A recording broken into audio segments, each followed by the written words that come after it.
name's Dana Milbank. I am an op-ed columnist with the Washington Post.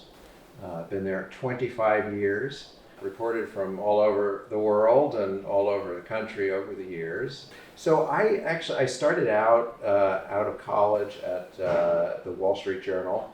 I was sort of lucky. A job opened up in Pittsburgh, of all places.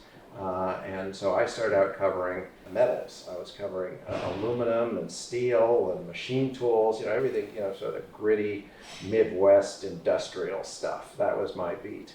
When you say you wrote about metal and aluminum, things like that, Mm-hmm. What does that mean? What did you write about, like the amount of steel we're producing as a country, or like, Yeah, exactly. No, it would be that sort of thing where every month there would be a monthly report on machine tools. There's certainly big pieces of machinery, and it would be an indicator of how the economy is, how many of these machine tools people would buy. It's like I didn't even know what they were, but I had to learn to write about them and to care about it. To say why it's significant that machine tool orders are up or down in any given month.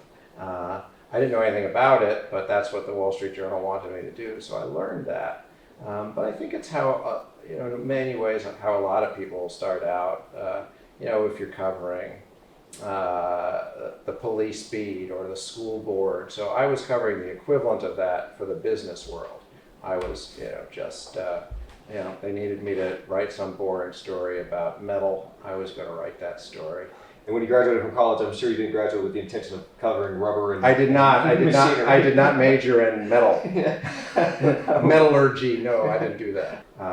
And so I proved myself, and eventually they sent me around. They sent me to the London Bureau and other things like that. You worked in London? I worked in London for a few years, but I really wanted to be in Washington.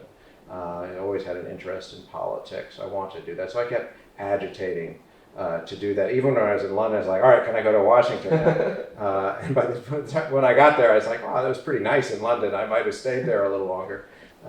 Covered Congress, and then sort of made the transition eventually to the Post and got onto the White House. They put me on the White House beat at the Post the beginning of the George W. Bush administration. Is that like before 9/11? I started before 9/11, and I was there covering the White House on 9/11. Wow.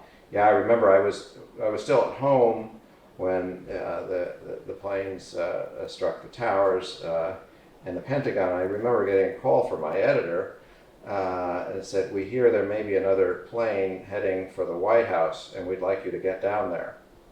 So I said, "Okay." I was on that beat for 4 years. It wasn't a natural thing for me to do. I'm not much of a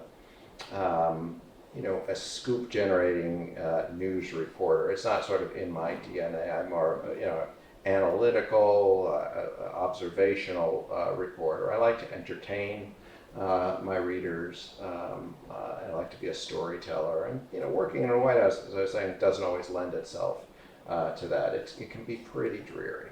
In Washington, it's a mixture of writing about Congress, writing about the White House, the courts, anything involving the government or campaigns. Lately, a little bit more interesting, shall we say, a little bit more stressful. I bet so. A bit more fast-paced, maybe? It is happening. Everything is happening a lot faster and things are happening that I think people didn't expect could happen. As with anything else in journalism, you learn this stuff on the fly. We all have to become sort of quick experts at whatever it is we're covering, and that's true whether you're covering politics or whether you're covering things at the university or whether you're covering aluminum and steel. What do you like to do if you have your choice of covering anything and writing about anything? What's your bread and butter? What moves you the most? I mean, for my whole life, like when I was in college, even before that, I was like, what I really want to do is be a political columnist. And so that's what I became. So I achieved that life's ambition. I mean, I do love what I'm doing. I think, I don't love politics right now. I think it's terrible. It has been, and it's been getting worse pretty much the whole time I've been covering it for the last 3 decades, and it's hard to imagine how much worse it could be. than it is right now. The news industry, as I'm sure you know, has changed, not for the better, and no matter what the medium is, but particularly newspapers, it's been a terrible time. So I've actually started writing more. My wife and I, a couple of years ago, bought a farm That's nice. out in the mountains in Virginia.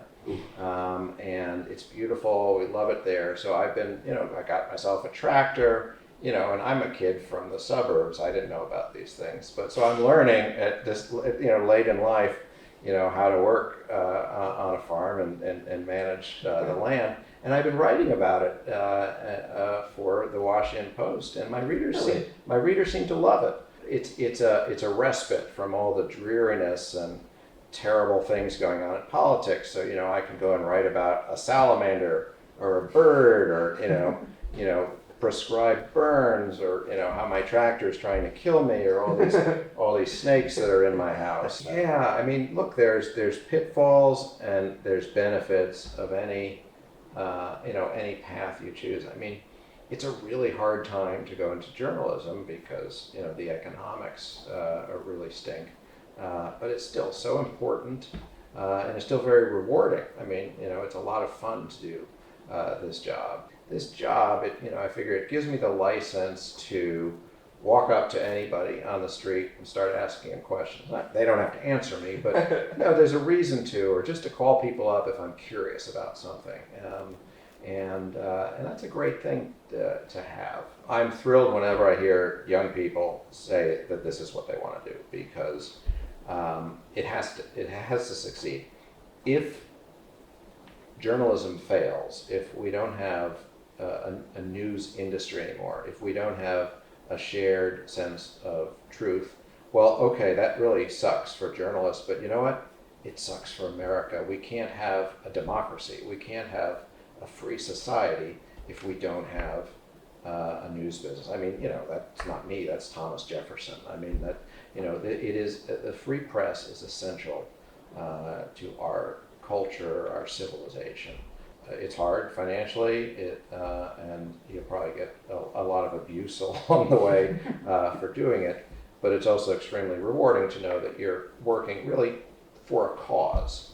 I'm not sitting here saying like I'm, in the Peace Corps or something, but but I think that fighting for a free press in America is a very worthy cause.